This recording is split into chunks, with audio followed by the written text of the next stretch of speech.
হরে কৃষ্ণ। আজ আমরা শ্রীমদ্ ভগবত গীতার ২য় অধ্যায় থেকে শ্রবণ করব। এই অধ্যায়ের আজ আমরা ৪৬তম শ্লোক শ্রবণ করব। এই শ্লোকে ভগবান শ্রীকৃষ্ণ বলেছেন, যাবানার্থ উদাপানে সর্বাত সংপ্রতদকে তাবান সর্বেষু বেদেষু ব্রাহ্মণস্য বিজানতঃ। এই শ্লোকটির অর্থ হচ্ছে, ক্ষুদ্র জলাশয়ে যে সমস্ত প্রয়োজন সাধিত হয় সেগুলি বৃহৎ জলাশয় থেকে আপনা হতে সাধিত হয়ে যায়।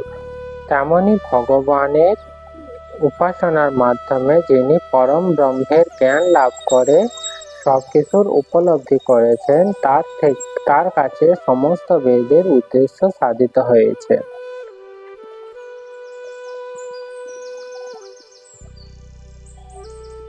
তাহলে আমরা কি জানলাম? ভগবান শ্রীকৃষ্ণ বলছেন ক্ষুদ্র জলাশয় অর্থাৎ একটি ছোট্ট জলাশয়ে যা কিছু চাহিদা থাকে মানুষের, একটি বৃহৎ জলাশয় যদি সেইখানে থাকে, সেইখানে ক্ষুদ্র জলাশয়ে যে চাহিদা, সেই চাহিদা অটোমেটিক পূরণ হয়ে যায়। ঠিক তেমনি যদি ভগবানের উপাসনার মাধ্যমে পরম জ্ঞান লাভ করলে কি হবে, সবকিছুর উপলব্ধি করেছেন, লাভ করে কিছুর উদ্দেশ্য উপলব্ধি করেছেন, তার কাছে বেদের উদ্দেশ্য সাধিত হয়েছে। অর্থাৎ পরম ব্রহ্মের জ্ঞান যদি লাভ করা হয়ে থাকে, তাহলে সমস্ত প্রকার উদ্দেশ্য, কর্মের উদ্দেশ্য তিনি সাধিত করে থাকে।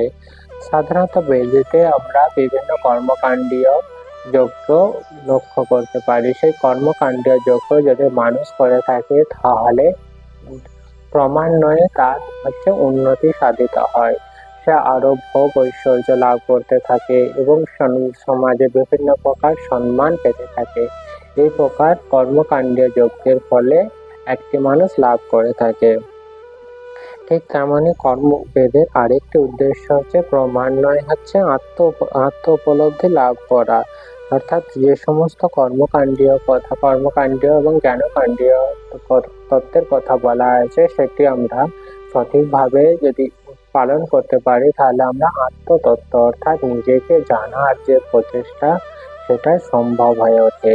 এইভাবে বেদের যে বিভিন্ন জিনিস বর্ণিত আছে। কিন্তু পরম উদ্দেশ্য, মনুষ্য জীবনে পরম উদ্দেশ্য হচ্ছে ভগবানকে জানা। যেহেতু এই জড়জগতে বিভিন্ন প্রকার জীব রয়েছে, তাদের মধ্যে অন্যতম শ্রেষ্ঠ জীব হচ্ছে মনুষ্য জীবন। সমস্ত প্রকার জীব হচ্ছে বেঁচে থাকার জন্য আহার, নিদ্রা, ভয় ও মৈথুন অর্থাৎ এই চার প্রকার কর্ম করে থাকে। ঠিক তেমনি বিভিন্ন প্রাণীর মতো মানুষও এই প্রকার কর্ম করে থাকে। মানুষ শুধু একটি মাত্র বিশেষ কর্ম করতে পারে, সেটি হচ্ছে ভগবানকে জানা এবং ভগবানের সঙ্গে আমাদের যে সম্পর্ক, সেটি উপলব্ধি করা। অন্যান্য জীবনে অর্থাৎ অন্যান্য শরীর যদি আমরা লাভ করে থাকি, তাই সেই সমস্ত শরীরের মাধ্যমে ভগবানকে জানা সম্ভবপর হয়ে উঠবে না। তাই আমাদের সকলেরই উচিত, এই মনুষ্য জীবন যেহেতু আমরা পেয়েছি, আমাদের জীবনের প্রকৃত উদ্দেশ্য ভগবানকে জানা এবং ভগবানের সেবা করা। সেটি আমাদেরকে পুনর্জাগরণ করতে হবে, তাহলে আমাদের মনুষ্য জীবন সার্থক হবে। কারণ সমস্ত জীবই হচ্ছে ভগবানের অবিচ্ছেদ্য অংশ, অর্থাৎ আমরা সকলে ভগবানের দ্বারাই এবং ভগবানের থেকে আমরা সৃষ্টি হয়েছি। আমরা এই যে ভগবানের থেকে যেহেতু আমরা সৃষ্টি হয়েছি এবং ভগবানের সঙ্গে আমাদের যে সম্পর্ক, সেটি আমরা পুনর্জাগরণ করলে আমরা এই জগতে সঠিক আনন্দ লাভ করতে পারবো।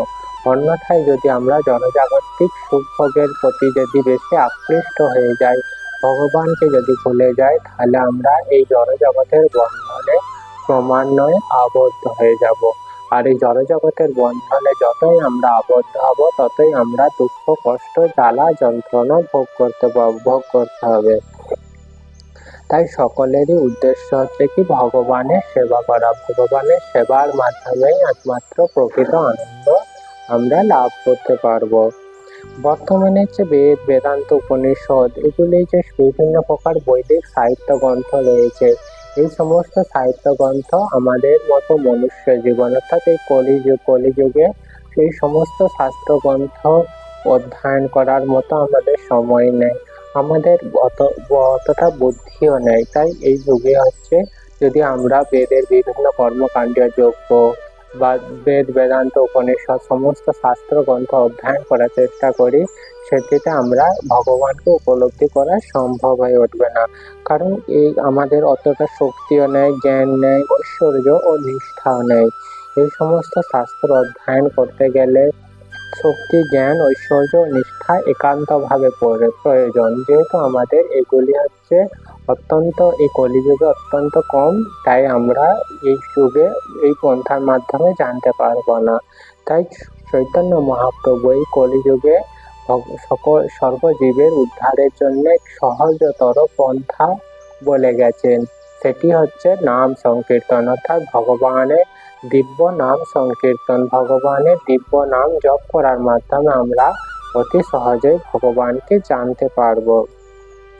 নিরন্তর হচ্ছে ভগবানের নাম যতই আমরা নিতে থাকবো, ততই আমরা এক অপ্রাকৃত আনন্দ লাভ করতে পারবো। এই জড়জাগতিক আনন্দ হচ্ছে তুচ্ছ, অর্থাৎ এই জড়জাগতিক আনন্দ হচ্ছে ক্ষণিক সময়ের, এই আনন্দ হচ্ছে চিরস্থায়ী নয়। কিন্তু ভগবানের সঙ্গে যদি আমরা সম্পর্ক স্থাপন করতে পারি, তাহলে আমাদের হৃদয়ে যে আনন্দ উপলব্ধি হবে সেটি হচ্ছে চিরস্থায়ী। আর এই আনন্দ হচ্ছে ক্রমবর্ধমান, অর্থাৎ ধীরে ধীরে বৃদ্ধি পেতে থাকবে। কিন্তু জড়জাগতিক সুখ ভোগের আনন্দ হচ্ছে ক্ষণস্থায়ী, অর্থাৎ যে কোনো একটি বস্তু প্রাপ্তির আশায় যে আমাদের আনন্দ থাকে যে ওই বস্তুটি যদি আমি পাই তাহলে আমরা আনন্দিত হব, কিন্তু কিছুদিন পর আমাদের সেই আনন্দ চলে যায়। কিন্তু ভগবানের সেবামূলক কর্মের যে আনন্দ সেটা হচ্ছে চিরস্থায়ী। এই চিরস্থায়ী আনন্দের জন্য আমাদের সকলকে কর্ম করতে হবে, তাহলে এই জড়জগতে আমরা সুখ লাভ করব এবং পরবর্তী যে জীবন অর্থাৎ এই জড়দেহ পরিত্যাগের পর আমরা ভগবানের যে নিত্যধাম গোলক ও বৃন্দাবন সেখানে প্রবেশ করতে সক্ষম হব। তার যিনি এইভাবে ভগবানের সেবা করছেন তিনি হচ্ছেন প্রকৃত তত্ত্ববেত্তা। আর এই ভগবানের সেবামূলক কর্মই হচ্ছে আমাদের জীবনের প্রকৃত উদ্দেশ্য। আর এই ভগবানের সেবা ব্যতীত আমরা যা কিছুই কর্ম করি না কেন সেগুলি হচ্ছে সবই হচ্ছে জড়জাগতিক কর্ম, অর্থাৎ ভগবানকে সমস্ত কর্মের মধ্যে আমরা যদি ভগবানকে জুড়ে দিই, যা কিছুই কর্ম করি না কেন সেটি ভগবানের সন্তুষ্টি বিধানের জন্য যদি কর্ম করি, এইরূপ মনোভাব নিয়ে যদি আমরা কর্ম করে থাকি তাহলে সেই কর্ম হচ্ছে ভগবানের জন্য কর্ম, অর্থাৎ অপ্রাকৃত কর্মে পরিণত হয়ে থাকে। এইভাবে আমাদের কর্ম করতে হবে। তাহলে কি বলেছেন এই শ্লোকে, ভগবানের যেমন একটি ছোট পুকুরে কোনো মানুষের যে চাহিদা থাকে সেটি হচ্ছে যেমন পূরণ হয়, তেমনি বৃহৎ পুকুরে হচ্ছে সেই সমস্ত চাহিদা পূরণ হয়ে থাকে অতি সহজেই। ঠিক তেমনি আমরা ভগবানের যদি সেবা করতে থাকি, ভগবানের সন্তুষ্টি বিধানের জন্য যদি কর্ম করে থাকি, তাহলে অতি সহজেই সকলের আমরা কল্যাণমূলক কর্মে আমরা রত থাকবো এবং আমাদের যে প্রকৃত উদ্দেশ্য সেটি সাধিত হবে। হরি বল।